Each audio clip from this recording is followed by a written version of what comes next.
熊本市で発生した商業施設、ハビタの爆発事故は、多くの尊い命を奪い、地域社会に大きな衝撃を与えた。事故では7人が死亡し、多数の負傷者が確認されているが、その犠牲者の一人として22歳の大竹くるみさんの存在が明らかになった。遺族や関係者の証言からは、事故当日の状況や深い悲しみが少しずつ明らかになっている。遺族によると、大竹さんは7月28日に発生した地震の直後、一度は建物の外へ避難していた。しかし、その後、何らかの理由で再び館内へ戻る姿が目撃されていたという。その後間もなく爆発が発生し、大竹さんは逃げることができず、事故に巻き込まれて命を落とした。なぜ建物へ戻ったのか、その詳しい理由は現在も明らかになっていない。事故後、会社側は遺族に対して謝罪を行った。しかし、最愛の娘を失った悲しみが癒えることはない。大竹さんの母親は報道陣の前で涙を流しながら、娘は帰ってこないんですよと語った。その短い言葉には、突然家族を失った遺族の深い悲しみと、受け入れがたい現実への思いが込められていた。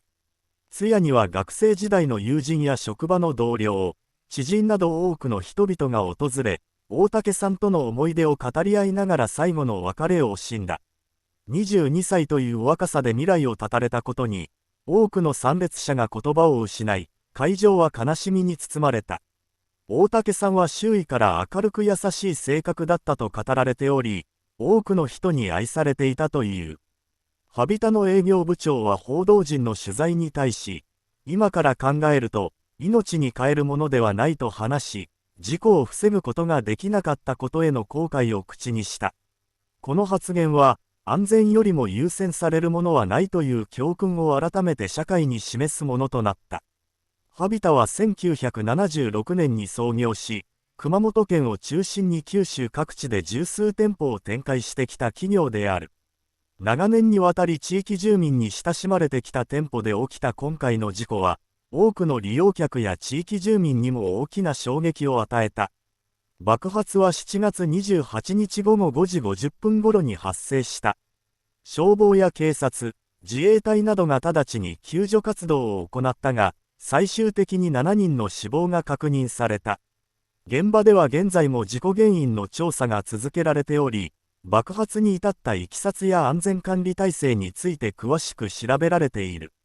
一方、イオンは29日に記者会見を開き、事故当時に7人が館内に残っていた理由について、現時点では把握できていないと説明した。